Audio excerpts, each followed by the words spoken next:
இப்போது one of the greatest football பிளேயராக இருக்கக்கூடிய லியோனல் மெஸ்ஸி ஒரு காலத்தில் க்ரோத் ஹார்மோன் டெஃபிஷியன்சினால் கஷ்டப்பட்டவர் அப்படின்னு உங்களுக்கு தெரியுமா? அது மட்டும் இல்லாமல் நீ ரொம்ப குள்ளமாக இருக்க, நீ ரொம்ப வீக்காக இருக்க, நீ ஃபுட்பால் விளையாட லாக்கி இல்லாதவன் அப்படின்னு பல விதமாக கிரிட்டிசைஸ் பண்ணப்பட்டவர் அப்படின்னு உங்களுக்கு தெரியுமா? அந்த டைமில் அவர்கிட்ட பணம் இல்லை, லைஃப்பில் ஜெயிப்போமா அப்படிங்கிற கேரண்டி இல்லை.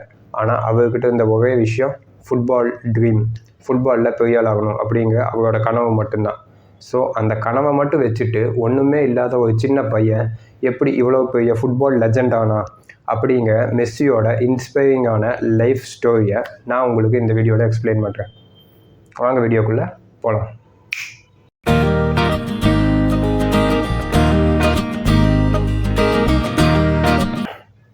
Hello guys, welcome to Speak Bold Tamil YouTube channel. நான் உங்கள் கார்த்திக் ராஜா. இன்றைக்கி நம்ம என்ன பார்க்க போகிறோம் அப்படின்னா, ஃபுட்பால் லெஜண்ட், ஃபுட்பால் கோட் அப்படின்னு சொல்லக்கூடிய லியோனல் மெஸ்ஸியோட இன்ஸ்பைரிங்கான லைஃப் ஸ்டோரியை பற்றி பார்க்க போகிறோம். ஒன்றுமே இல்லாமல் தன்னோட வாழ்க்கையை ஸ்டார்ட் பண்ண ஒரு பையன் எப்படி இவ்வளோ பெரிய ஃபுட்பால் லெஜண்ட் ஆனான், ஸோ அதுக்கு அவன் என்னென்ன ஸ்ட்ரகிள்ஸ் எல்லாம் ஃபேஸ் பண்ணான் அப்படிங்கிற கம்ப்ளீட்டான இன்ஸ்பைரிங்கான லியோனல் மெஸ்ஸியோட லைஃப் ஸ்டோரியை உங்களுக்கு நான் எக்ஸ்பிளைன் பண்ணுறேன். லியோனல் மெஸ்ஸி, இவரோட முழு பேர் லியோனல் ஆண்ட்ரஸ் மெஸ்ஸி கூச்சிட்டினி.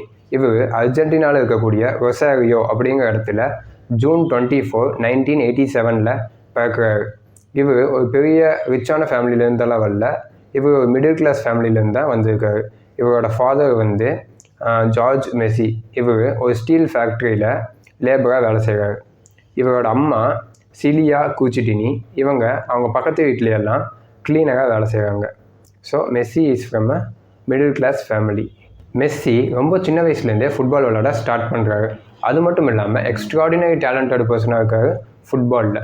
இவருக்கு 5 வயசாக இருக்கும்போது லோக்கல் கிளப்பான கிராண்ட் ஒலி அப்படிங்கிற ஃபுட்பால் கிளப்பில் இவர் ஜாயின் பண்ணி விளையாடுறாரு. அப்போது இவரோட கேம் நெக்ஸ்ட் லெவலுக்கு போகுது, நல்லா டெவலப் ஆகுறாரு. இந்த கிளப்போட கோச் வந்து மெஸ்ஸியோட ஃபாதர் ஜார்ஜ் மெஸ்ஸி தான். அண்ட் தென் இவருக்கு 8 வயசாக இருக்கும்போது ரொசாரியோவில் இருக்கக்கூடிய மிகப்பெரிய ஃபுட்பால் கிளப்பான நியூவெல்ஸ் ஓல்டு பாய்ஸ் ஃபுட்பால் கிளப்பில் இவர் ஜாயின் பண்ணுறாரு. நிறையா டோர்னமெண்ட்டில் விளையாடவும் செய்கிறாரு. ஸோ இவரோட பெர்ஃபார்மன்ஸ் அண்ட் இவரோட கேம் பிளேவை பார்த்த எல்லாருமே ஒரு பையனால் இப்படி விளையாட முடியுமா அப்படின்னு வியந்து பார்க்குறாங்க. அது மட்டும் இல்லாமல் இவரோட பெர்ஃபார்மன்ஸ் அண்ட் கேம் பிளே பெரிய லெவலில் பேசப்படுது. இப்படி எல்லாமே சரியாக போய்கிட்டு இருந்த நேரத்தில் மெஸ்ஸியும் அவரோட ஃபேமிலியும் அவங்களோட மிகப்பெரிய சேலஞ்சை ஃபேஸ் பண்ண ஸ்டார்ட் பண்ணாங்க. மெஸ்ஸியோட 11வது வயசில் அவருக்கு க்ரோத் ஹார்மோன் டெஃபிஷியன்சி இருக்குது அப்படிங்கிறத அவங்க கண்டுபிடிக்கிறாங்க.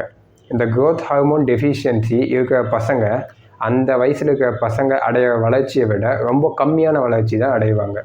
இதுக்கு கண்டிப்பாக ட்ரீட்மெண்ட் எடுத்தே ஆகணும். அதுக்கான ட்ரீட்மெண்ட் செலவுமே அந்த காலகட்டத்தில் ரொம்பவே அதிகமாக இருந்துச்சு. அதனால மெஸ்ஸியோட அப்பா மெஸ்ஸி விளாண்ட ஃபுட்பால் கிளப்ஸுக்கிட்ட போய் ஃபினான்ஷியலாக ஹெல்ப் கேட்குறாரு. ஆனால் எந்த கிளப்ஸுமே முன் வந்து ஹெல்ப் பண்ணலை. ஸோ மெஸ்ஸி இதை காரணமாக வச்சு அவரோட க்ரோத் ஹார்மோன் டெஃபிஷியன்சி அண்ட் அவங்களோட ஃபேமிலி சுச்சுவேஷனை காரணமாக வச்சு ஃபுட்பால் கரியரை இங்கேயே ஸ்டாப் பண்ணியிருக்கலாம். But he choose to never give up. So இவர் தொடர்ந்து ஃபுட்பால் விளையாடுறாரு. இவங்க ஃபேமிலியிலையுமே மெஸ்ஸியோட ட்ரீட்மெண்ட்டுக்கு செலவு ரொம்ப அதிகமாக இருந்தாலும் அவங்க ரொம்பவே கஷ்டப்பட்டு அதை எப்படியோ மேனேஜ் பண்ணுறாங்க. ஸோ இந்த கஷ்டத்திலேயே ஒரு 2 வருஷம் போகுது. 2000 மெஸ்ஸியோட வாழ்க்கையை புரட்டி போட்ட ஒரு வருஷம் அப்படின்னா அது 2000 தான். அது ஏன்னு சொல்கிறேன்னு கேளுங்க. எஃப்சி பார்சிலோனா ஸ்பெயினில் இருக்கக்கூடிய ஒரு மிகப்பெரிய ஃபுட்பால் கிளப். இந்த கிளப்போட டைரக்டருக்கு மெஸ்ஸியை பற்றி தெரிய வருது. எப்படின்னா ஒரு அர்ஜென்டினன் ஏஜென்ட் மூலிமா, அர்ஜென்டினாவில் இருக்கக்கூடிய ஒரு ஏஜென்ட் மூலிமா மெஸ்ஸியை பற்றி இந்த டைரக்டருக்கு தெரிய வருது. ஸோ மெஸ்ஸிக்கு ஒரு சான்ஸ் கொடுக்கலாம் அப்படின்னு ஒரு 3 days ட்ரையலுக்காக மெஸ்ஸியை அவங்க ஸ்பெயினுக்கு இன்வைட் பண்ணுறாங்க. ஸோ மெஸ்ஸி அவரோட ஃபாதரும் ஸ்பெயின் வராங்க செப்டம்பர் 2000. ஸோ அந்த 3 நாள் ட்ரையலில் மெஸ்ஸி ரொம்ப சூப்பராக பெர்ஃபார்மன்ஸ் பண்ணுறாரு, அவரோட டாப் பெர்ஃபார்மன்ஸை காட்டுறாரு. ஸோ அதனால அந்த 3 நாள் ட்ரையல் 1 வீக் ட்ரையல் ஆகுது, 1 month ட்ரையலாக மாறுது. ஆனாலுமே மெஸ்ஸியை அவங்க கிளப்புக்காக அவங்க எடுக்கவே இல்லை, எந்த கான்ட்ராக்ட் அக்ரிமெண்ட் எதுவுமே சைன் பண்ணலை. அது ஏன் அப்படின்னு கேட்டிங்கன்னா, அந்த மெஸ்ஸிக்கு அப்போது 13 வயசு தான் ஆச்சு. அவரோட கேம் பிளே சூப்பராக இருந்தாலுமே அவருக்கு க்ரோத் ஹார்மோன் டெஃபிஷியன்சி வந்த காரணத்தினால இந்த பையனை நம்ம டீமுக்காக எடுத்தால் அவனால் தொடர்ந்து விளையாட முடியுமா அப்படிங்கிற காரணத்தினால மெஸ்ஸியை அவங்க எடுக்காமையே வச்சுருந்தாங்க. ஆனாலும் இவ்வளோ நல்ல பிளேயரை அவங்களுக்கு விடவும் மனசு இல்லை. இன்னொரு பக்கம் மெஸ்ஸியோட ஃபாதர் இங்கே வந்து 1 மாதம் ஆச்சு, இன்னுமே அவங்க வந்து மெஸ்ஸியை எடுக்கிற மாதிரி தெரியல. ஸோ நம்ம அர்ஜென்டினாக்கே திரும்பி போயிடலாம், நம்ம பையனுக்கு வேறு ஃபுட்பால் கிளப்பை பார்த்துக்கலாம் அப்படிங்கிற ஒரு மைண்ட் செட்டுக்கு மெஸ்ஸியோட அப்பா வந்துட்டார். ஸோ இதை தெரிஞ்சுக்கிட்ட அந்த எஃப்சி பார்சிலோனாவோட டேரக்டர் மெஸ்ஸியோட ஃபாதரோட ஒரு லஞ்ச் அரேஞ்ச் பண்ணுறாரு. அது எங்கேன்னு கேட்டிங்கன்னா டென்னிஸ் கிளப்பில். இங்கே தான் ரொம்பவே ஃபேமஸான ஒரு கான்ட்ராக்ட் சைனிங் நடக்குது.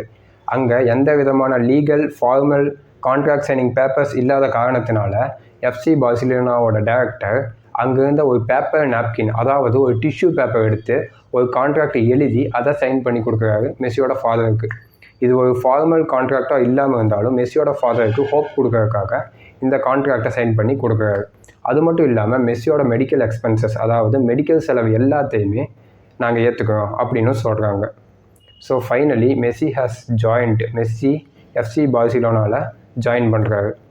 13 வயசு மட்டுமே ஆன லியோனல் மெஸ்ஸி அவர் வீட்டை விட்டு பிரிஞ்சு போகிறாரு அவரோட ஃபுட்பால் ட்ரீம்ஸை சேஸ் பண்ணுறதுக்காக. அண்ட் தென் எஃப்சி பார்சிலோனாவில் ஜாயின் பண்ணுறாரு.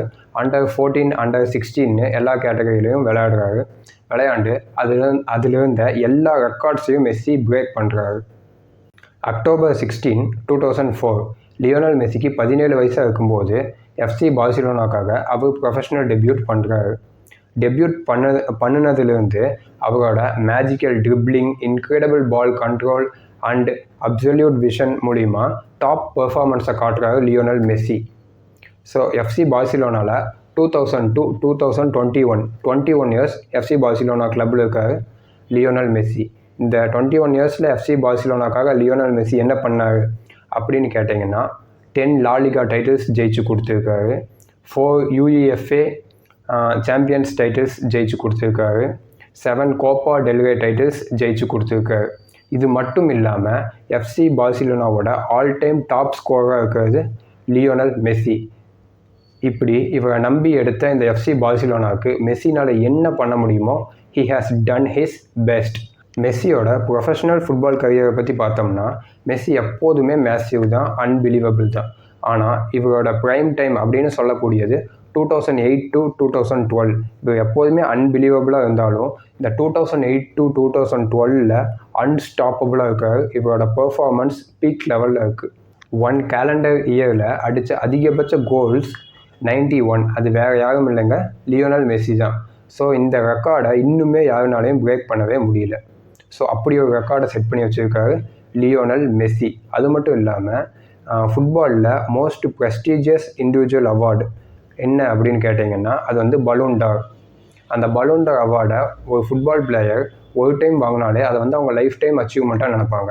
ஆனால் அந்த பலூன் டாரை மெஸ்ஸி 8 டைம்ஸ் வின் பண்ணியிருக்காரு.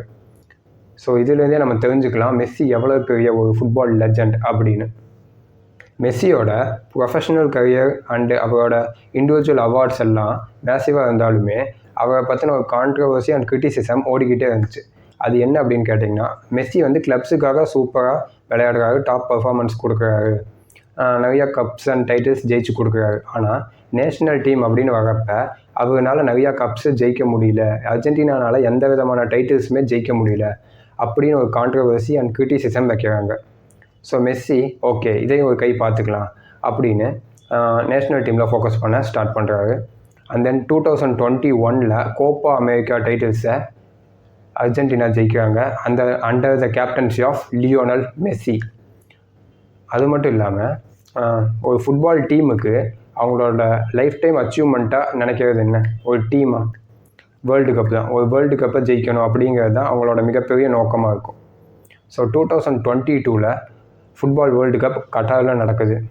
அர்ஜென்டினா ஃபைனல்ஸுக்கு போகிறாங்க. எல்லா நாக் அவுட்ஸ்லேயுமே மெஸ்ஸி சூப்பராக பெர்ஃபார்ம் பண்ணுறாரு, எல்லாத்துலேயும் ஸ்கோர் பண்ணுறாரு. ஃபைனல்ஸ் வந்து ஃப்ரான்ஸுக்கும் அர்ஜென்டினாவுக்கும். அதில் ஃப்ரான்ஸில் இருக்கிற எம்பாப்பே சூப்பராக பெர்ஃபார்மன்ஸ் பண்ணுறாரு. ஆனால் அர்ஜென்டினா 1 ஸ்டெப் அஹெட் போய் அந்த மேட்சை ஜெயிக்கிறாங்க. So finally Argentina has won the world cup under Lionel Messi. So Messi அவரை பற்றின எல்லா கிரிட்டிசிசம் அண்ட் கான்ட்ரவர்சிக்கு ஒரு பெரிய ஃபுல் ஸ்டாப் வைக்கிறாரு. So Messi has won the world cup. So இவர் ஃபுட்பால் என்னென்ன அச்சீவ் பண்ண முடியுமோ எல்லாத்தையுமே அச்சீவ் பண்ணிட்டார். That's why he is called as the GOAT. அதனால தான் இவர் கோட் அண்ட் லெஜண்ட் அப்படின்னு நம்ம சொல்கிறோம். மெஸ்ஸியை பற்றின இன்னொரு முக்கியமான விஷயத்த நான் உங்ககிட்ட சொல்லி ஆகணும். இப்போ நிறைய பேர் என்ன சொல்கிறாங்க அப்படின்னா, மெஸ்ஸி வந்து நேச்சுரலி டேலண்டட், அவர் ஹார்ட் ஒர்க்கே பண்ணலைனாலும் அவரால் ஜெயிக்க முடியும், அவரோட டேலண்ட்டு தான் அவர் இந்த லெவலில் இருக்கிறதுக்கு காரணம் அப்படின்னு சொல்கிறாங்க. இதுக்கு ரொனால்டோ சொன்ன ஒரு விஷயத்தை சொல்லி ஆன்சர் பண்ணலாம் அப்படின்னு ஆசைப்பட்றேன். Talent without working hard is nothing. நீ எவ்வளோதான் டேலண்ட் உள்ளவனாக இருந்தாலும் உங்ககிட்ட ஹார்ட் ஒர்க் அப்படிங்கிற ஒரு விஷயம் இல்லைன்னா அந்த டேலண்ட் ஒன்றுமே இல்லை அப்படின்னு சொல்கிறாரு ரொனால்டோ.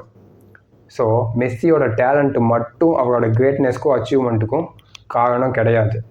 அது கூட அவரோட ஹார்ட் ஒர்க், அவரோட சாக்ரிஃபைஸ் அண்ட் மோஸ்ட் இம்பார்ட்டன்ட்லி அவரோட கன்சிஸ்டன்சி இதெல்லாம் இருந்ததுனால தான் அவர் இவ்வளோ அச்சீவ் பண்ணார். அவரோட டேலண்ட்டை மட்டும் வச்சு அவர் இதெல்லாம் அச்சீவ் பண்ணலை. மெஸ்ஸியோட இன்ஸ்பைரிங்கான லைஃப்லேருந்து நம்ம என்ன கற்றுக்கணும் அப்படின்னா, உங்களோட கரண்ட் ப்ராப்ளம்ஸ் உங்கள் ஃப்யூச்சரை டிஃபைன் பண்ணாது, உங்களோட கரண்ட் ஃபினான்ஷியல் பேக்ரவுண்ட் உங்களோட ஃப்யூச்சரை டிஃபைன் பண்ணாது, உங்களோட கரண்ட் சுச்சுவேஷனும் உங்களோட ஃப்யூச்சரை டிஃபைன் பண்ணாது. ஆனால் உங்கள் ஃப்யூச்சரை டிஃபைன் பண்ணக்கூடிய ஒரே ஒரு விஷயம் உங்களோட மைண்ட் செட். ஸோ உங்களோட மைண்ட் செட்டை ஸ்ட்ராங்காக வச்சுக்கோங்க. உங்கள் வாழ்க்கையில் எவ்வளோ ஸ்ட்ரகிள்ஸ், எவ்வளோ கஷ்டங்கள் வந்தாலும் never give up. Thanks for வாட்சிங் this video till the last. உங்களுக்கு இந்த வீடியோ பிடிச்சிருந்தால் லைக் பண்ணுங்கள், நம்ம சேனலை சப்ஸ்கிரைப் பண்ணுங்கள். இந்த வீடியோ யாருக்காச்சும் யூஸ்ஃபுல்லாக இருக்கும்னு நினச்சிங்கன்னா அவங்களுக்கு இந்த வீடியோவை ஷேர் பண்ணுங்கள். அடுத்த வீடியோவுக்கு மறக்காமல் வந்துடுங்க. பாய்.